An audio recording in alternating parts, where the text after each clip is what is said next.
Welcome to Taking the Higher Road, a DriverReach and FreightWaves production. I'm your host, Jeremy Reymer, founder and CEO of DriverReach, a modern recruiting and compliance software solution.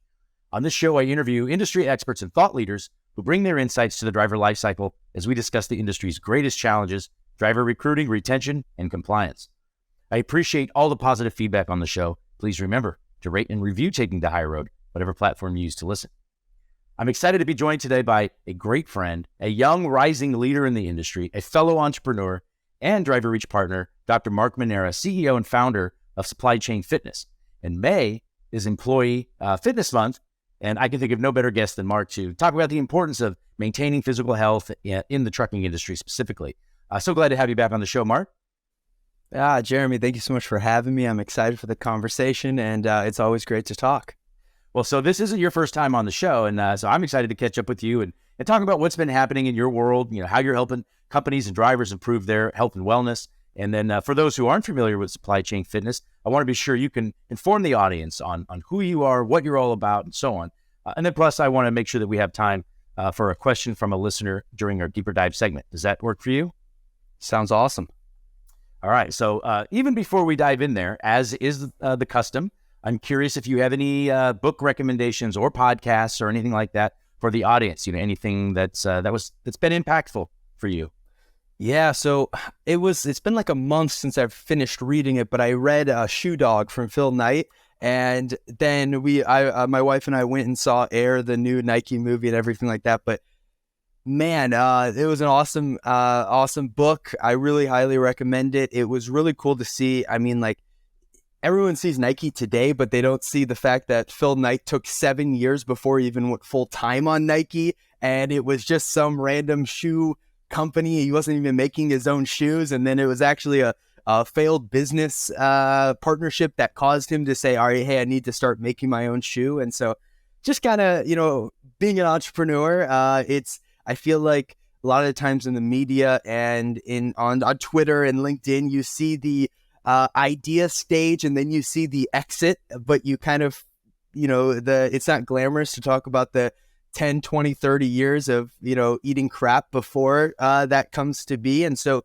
I really enjoy reading stories of other founders and get inspiration from that. Well, that's sort of the iceberg that you're talking about, right? You see just this little bit, that glory and fame, but all of the hard work that took place to get to that. And that's a great book. Good point. And I'm glad you referenced that one. I haven't heard someone bring that one up, I don't think. But that was one that I read probably maybe 3 or 4 years ago. And like you, really enjoyed it. Very entrepreneurial spirit, the hustle, the grind, and the fortitude to see it through. And then, yeah, they're pretty big company. They've been around. Yeah. So let's talk about you, especially for those who haven't, heard you talk about Supply Chain Fitness. What is Supply Chain Fitness? Maybe let's even start with that. Let's talk about the why. Who are you and the why? Yeah, so I think it kind of starts with like my story of getting into the industry. 3 years ago, I had no clue of anyone in the trucking space. I didn't even know a driver until I was working in a physical therapy outpatient clinic south of St. Louis. That's my home. And I had the opportunity to rehab a bunch of truck drivers from, work comp claims to soft tissue injuries to even like some post-orthopedic surgeries, like a total hip replacement, total knee replacement. And that was really my first eye-opening moment of, who a truck driver is, getting to know a couple of them on a personal level and really clicking with one or two of them and becoming pretty good friends with it. And from that, it kind of sparked me to peek into the industry a little bit. And it's kind of just been nonstop since. And I jumped in from that experience in the clinic and initially started as the trucking fitness company. And we were, really focused on working with individual drivers and, building out, I think of it as like a corporate health program that's niched down specifically to the trucking industry, but focusing on exercise, nutrition, and accountability coaching through an app-based platform for drivers that they can do anywhere at any time. So out on the road, in their truck, or even at home if they're home nightly. And so we've been doing that. And then in the past year or so, we rebranded to Supply Chain Fitness because we were, working with a bunch of companies and realizing that yeah, the drivers need to be at the forefront. They're our bread and butter. But if we're really going to treat health like people treat safety in this industry of it's a cultural thing, everyone across the whole organization needs to be speaking the same language. And so we built out specific programs for, office staff, for warehouse, for dock workers, for the mechanics, and keeping the driver at the forefront because they live just such a unique lifestyle compared to most other people. But we've really expanded. So we're a, one-stop shop for trucking or, a motor carrier to be a partner with them and really take a lot of the load off of them while running the health and wellness program as a vendor. So you mentioned, driver even, being, because they're so unique, right? They're segmented in such a way. They're very sedimentary. That's just the nature of their job. Although I think that's probably the case for a lot of office people as well. But even worse is their diet also sort of, might play a role. And so I know that you have several different programs, right? You talked about, in the office, not just drivers, but you have driver fit, right? Office fit, shop fit, DC fit. Are there any like unifying themes between or among those programs, or how do they all differ? Yeah, at the end of the day, everyone's a human, right? And so being healthy comes down to, hey, we need to move more, we need to eat a little bit healthier, and everyone probably, I can tell you, everyone lacks accountability in that area of their life. I think the certain or the specific domains of how we check those boxes really depends on the lifestyle of each person. And so a program for a driver who is OTR and out for months at a time or lives in their truck even looks different than a driver who's home every single night. And so we really custom build each program specific to that driver or that employee's lifestyle. And so if it's something that, hey, we're helping them move more, doing some stretching during lunch in the office, or they're at a shipper and they've got a 2-hour wait before their load's ready and they want to do something in the back of their truck.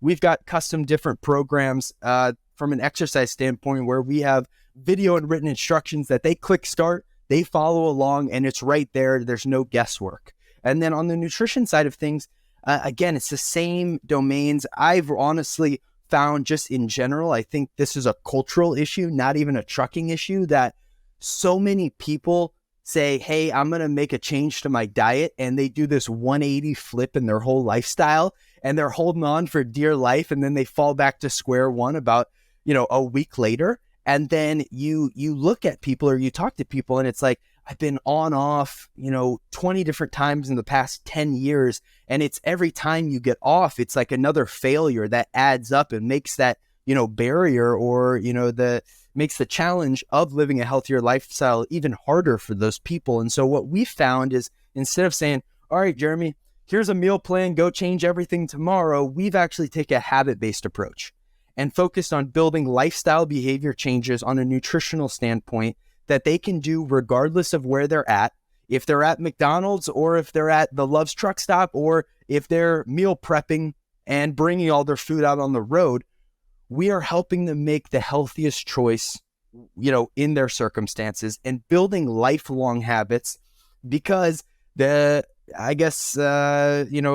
part about health is that it's not hey, we're going to get to X and then you've achieved it.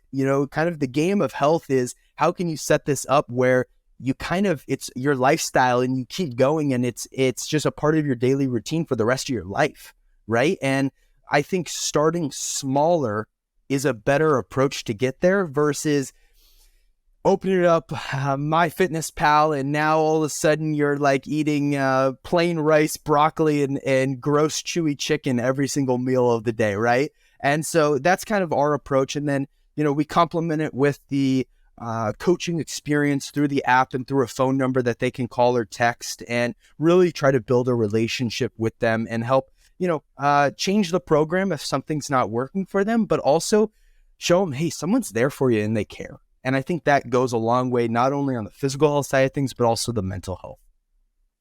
Well, I think you probably offended somebody in saying the gross chewy chicken.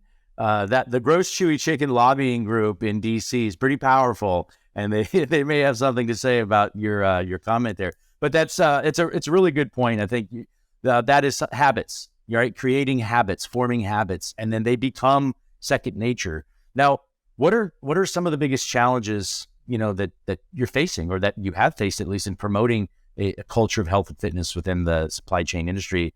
And then how are you working to overcome them? Yeah. Yeah. So I always tell the story of me coming into the industry of I had the expertise on the health and fitness side of things, but I was very aware that I needed to humble myself and say, I don't know anything about the driver's lifestyle. And I needed to take that time to really get to know drivers, ask some deep questions, get to know about their day-to-day life, and take what I learned there and change the health and fitness side of things versus trying to shove what I know the research shows on the health and fitness side is the best, healthiest lifestyle into the driver's lifestyle, because it's a square peg in a circle hole, or whatever, round hole. There you go. I messed it up. But regardless. And you know that chart where someone jumps into something and it's initially they think they know everything and they're on Mount Stupidus. What is that? You know what I'm talking about here? See that. And then they keep diving deeper, and then they realize when they learn more that it's whoa, I don't know anything about this. And really, I think it's taken me a couple of years to really get to know some drivers. Honestly, I consider some of the drivers in our program some of my better friends. Earlier this year, I was my wife and I, Amanda, were 2 of 30 people at one of the drivers' weddings. And I was wow, that's amazing that I built that type of relationship with them.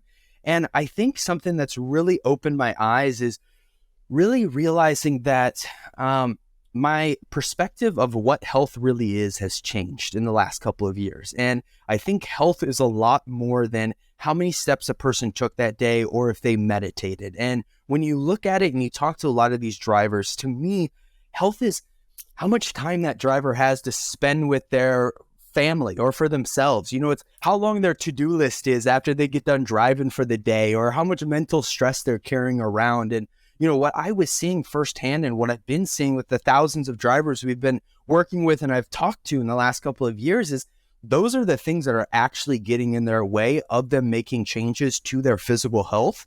And in the process, it's causing a lot of mental health issues as well.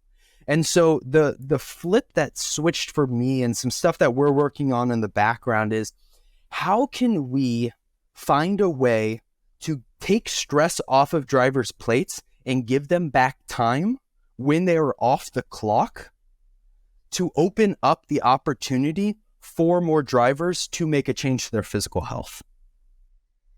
Well, the why, I think, matters so much, right? For example, I'm 50, or I'm approaching 50 this year.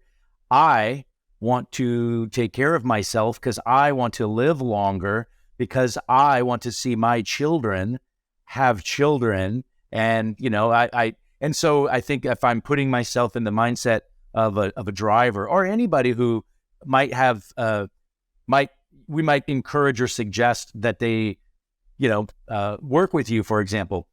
The why can be such a great motivating factor. Is if the why is because I realize that if I don't, I'm not going to have all those things, or I'm certainly going to have less likely, chance of being able to see my grandkids. So those are the sorts of things for me, the why. And then it's prioritizing, that into your, your lifestyle and decisions that you make. And so it's encouraging that you're adapting. Yeah, go ahead. I'm sorry. No, and I hijacked the whole conversation. I didn't even go into the why. And I think you're correct. It's really important, because I think you can kind of look at it from different viewpoints, right? And I think from the bird's eye viewpoint from the industry, and you see these stats on the average life expectancy of a truck driver is 16 years less than the average population. How many drivers on our highway right now are in their early 60s, which the U.S. life expectancy is 78 years old. So 62 years old is the life expectancy of a professional driver. How many drivers in a fleet right now are in their late 50s, early 60s? And that's scary to think about. And it's something that sometimes honestly seems easier to sweep under the rug. But these are these are people. And I think you've probably, I mean, we've talked about this off podcast of, we've seen the articles of a driver passes away at a Love's truck stop, or there's, all of these nonprofits popping up of just helping drivers, helping drivers' families after a driver passes away out on the road, and all of these other things. And so I think that is a huge why for me personally in the industry. And then you also see of like 2 times higher rates of obesity, 2 times higher rates of depression compared to the average US worker. Some of the highest rates of divorce of any occupation, and the relationship from an emotional health standpoint. And then when you kind of dig deeper at the company level, then you start looking at the impacts that the health, both mental and physical, has on a company's bottom line from a turnover standpoint, from a workplace accident standpoint, from a safety standpoint. And then some of these larger companies where they hold all the risk from a healthcare cost standpoint. And, I think it's like, oh man, I'm going to make this number up. So I'm not even going to try to make the number up. It is an extreme amount of healthcare spend that is spent on chronic disease and mental health issues. It is like, I think it's almost like 90% of the US healthcare spend is on chronic disease, diabetes, obesity, high blood pressure, high triglycerides, all these different things that are lifestyle based, and then the mental health side of things. And so they're preventable.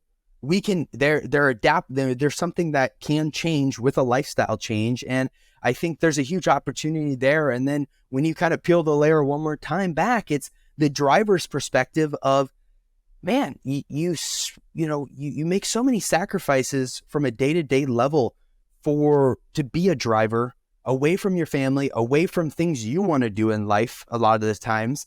And then you retire, get to enjoy the fruits of your labor. And then because you weren't able to prioritize your health out on the road, you get 16 years cut off the back end.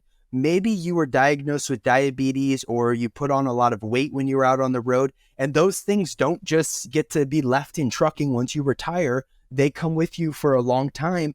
And then that ruins your quality of life later down, where you want to enjoy it with your kids, with your grandkids, and with your spouse who you maybe didn't have those types of relationships, for the last 40 years of your career. And so, yeah, there's a lot of why, and I'm very passionate about it. And I think the passion's only grown as I've gotten deeper into the industry because of the relationships I've built. Well, and plus, because you can help.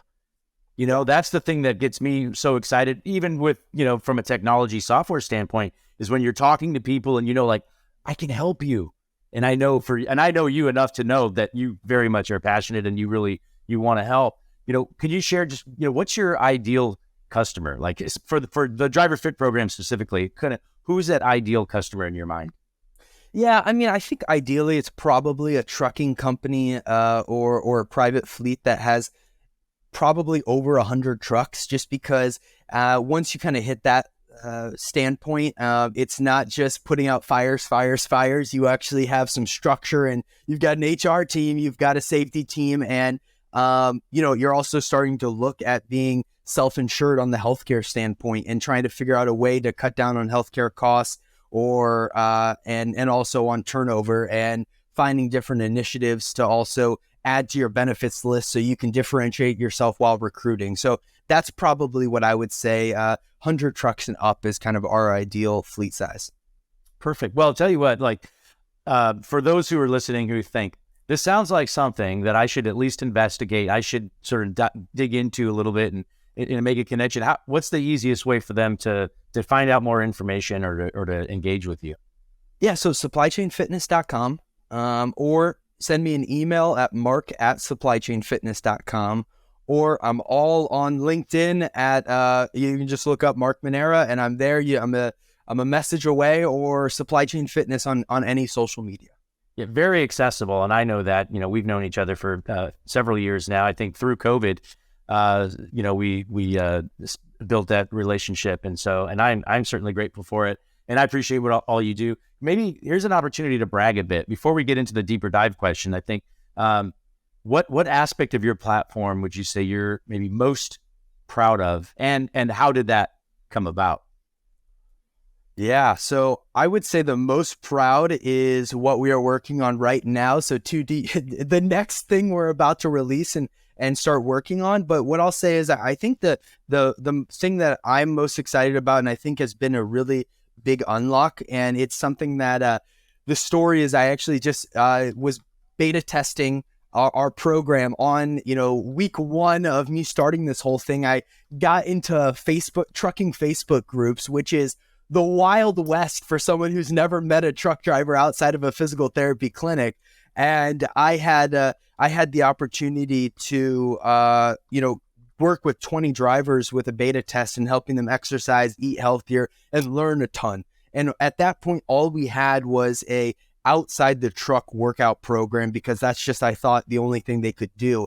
And one of our members, who's still a member today, her name's Blake, said, we were on a call and she was like, hey, I don't feel safe. I don't feel comfortable getting out at the truck stop and doing a workout. Is there any way I can do it in the back of my truck? And I was like, yeah, we can probably do that. We can make that work. And so we started the in the truck workout, and that's been our most popular program from an exercise standpoint. And it's something that so many drivers, I was telling you earlier that we're starting to do some stuff up in Canada, and Canada from like September to March is pretty much non-negotiable about getting outside and working out. So the inside the truck really unlocks pretty much 2/3 of the year or whatever for them to be able to be physically active out on the road. And I think there's a lot of drivers who, early on, it's health and fitness is a touchy subject for people, and it's something that a lot of them have some self-esteem issue. I just don't want to be out just flaunting it around, right? And so figuring out a way to cut down the barrier of the embarrassment or the fear of having someone watch them while they're doing it unlocked a lot of opportunity for drivers to be physically active out on the road. If it's raining or if it's even a nice day, but they just want to do it in the comfort of their bunk. Well, so, exercising, eating better, all of those things, they're going to help you feel better, right? You're going to have more confidence. And that's not just for drivers, by the way. Those who are listening to this audience, very few are probably drivers. However, they work with drivers. There may be recruiters or somebody in safety or compliance. And so it's the same. Even you and I, we know how we feel when we have this, when we're exercising regularly and being consistent with how we eat, what we eat, and when we eat, and so on. So let's get into the deeper dive question before we've got to jump here. The question is, how can we keep our drivers from being disqualified due to not passing their DOT physical at renewal? Sadly, that happens a lot, and I'm sure it feeds into a lot. I would think the short answer is join Supply Chain Fitness, right?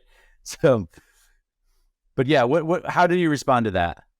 So step one, join Supply Chain Fitness. No, but step two is be proactive, and you can't wait.